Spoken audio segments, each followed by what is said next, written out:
अस्सलाम वालेकुम दोस्तों, क्या हाल चाल है? सब ठीक ठाक है दोस्तों।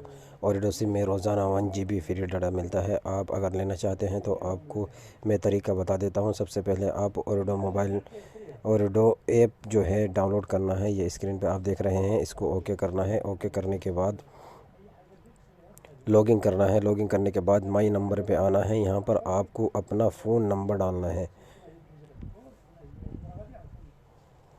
फ़ोन नंबर डालने के बाद ओके करना है। ओके करने के बाद OTP आएगा।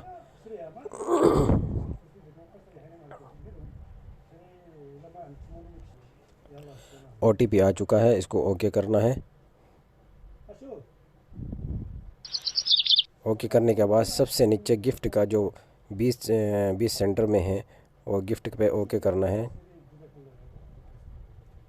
ओके करने के बाद सबसे नीचे नीले कलर पर ओके करना है।